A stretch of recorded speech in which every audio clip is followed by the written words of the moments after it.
last year saw a major step towards international justice. Omar al-Bashir shall be arrested to stand trial for crimes committed against millions of civilians in Darfur.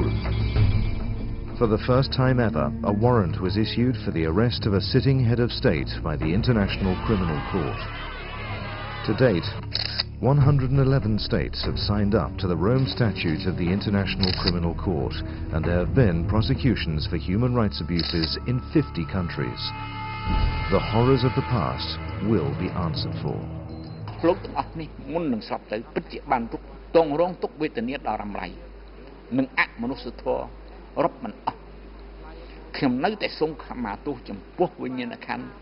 Despite progress, we still have a very wide global justice gap. Too many perpetrators are getting away with some of the worst crimes known to humanity, and millions of people living in poverty and suffering other abuses do not have recourse to justice. The most powerful governments have still not signed up to the International Criminal Court, shielding them from external pressure to address their own abuses. Detentions in Guantanamo by the US government were still ongoing, despite the promise that it would close, and no one's yet been made to answer for the abuses committed there. The Chinese government has responded to dissent and protest with unfair trials and death sentences. Although cloaked in secrecy, it is still the world's leading executioner. Governments are responsible for the global justice gap by standing above the law and by playing power politics with justice.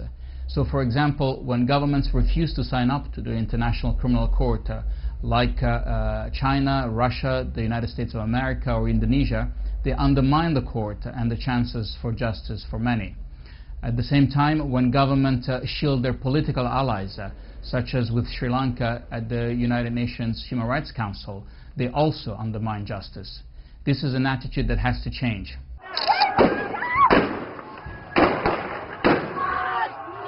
Millions of people, no different from you or I, risk falling through the global justice gap, where they suffer deprivation, torture, and violence. Shooting them in the chest, shooting civilians, unarmed civilians in the chest, in the eye, in the head, I could have never imagined that. Dr. Hejazi was caught in a street protest after the Iranian election last summer. He found himself next to Neda Aga Sultan when she was killed by police. Unless some concrete steps are taken, this will go on for a while. In Colombia, Brazil, Mexico, and other Latin American countries, security forces continued to be accused of carrying out hundreds of unlawful killings. Very few of the perpetrators were effectively investigated, let alone brought to justice. Governments are sidestepping justice. 300,000 Sri Lankans were trapped between the Tamil Tigers and the advancing Sri Lankan army in the final bloody phase of fighting. Despite a death toll of at least 7,000 civilians killed by both sides, the UN failed to conduct an investigation. Instead, power plays between its members gave way to a resolution written by the Sri Lankan government itself that actually complemented its own success against the LTTE. It seems to me that it's in the interest of Israel, and in the interest of Palestine, of Palestinians, that the truth be established. The Goldstone report found that both Israel and Hamas committed war crimes, but states in the UN Security Council have helped to shield the perpetrators. Still, neither side has yet been brought to account.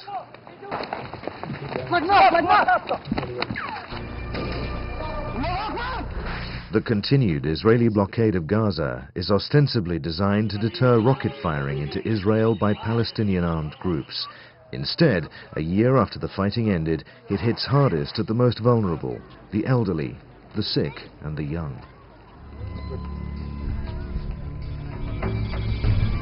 Across the globe, poverty is widening the justice gap.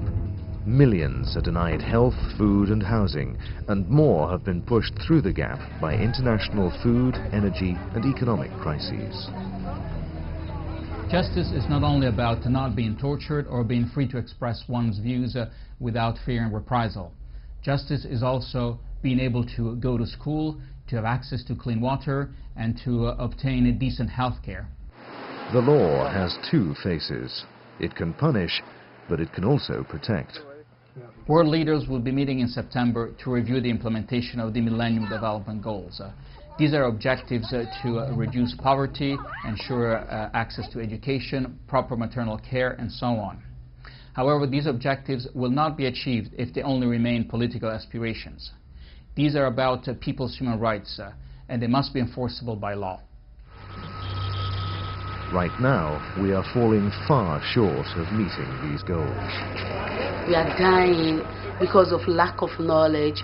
We are dying because we are poor. We are dying because it looks as if there is no one that is hearing our stories. Last year, over 350,000 women are estimated to have died in pregnancy or childbirth because their right to health was ignored. Across the world, the poor are denied a voice. Millions have been forced out of their homes and into greater poverty, seeking freedom from hunger or violence. People fled for their lives from war zones in Pakistan, Afghanistan, and Sri Lanka. Thousands of homes were pulled down in Nigeria, Egypt, and Colombia to make way for new developments, and more are at risk in Italy. No one asks the people who live there what they need. Without a voice, it is even harder to fight the racism and xenophobia that grow stronger with each financial crisis. Vattene in tuo paese. Vattene in paese, ma gente stupida perché io sono nato qua, dove va? Capito? Dico, ma sono nato in Italia. Their lives may be hidden from our national headlines, but mass abuse of economic, social, and cultural rights is still a human rights crisis. And it, too, must be fought with legal commitments, not paper promises. In our quest for the elimination of the global justice gap, Amnesty International is today appealing to all governments, but particularly those governments that aspire to global leadership, such as the United States and China, to sign up to the International Criminal Court and to make sure that the Millennium Development Goals turn from political aspirations into legally enforceable rights. We want an end to oppression and an end to poverty, and this starts by recognizing that no one is above the law.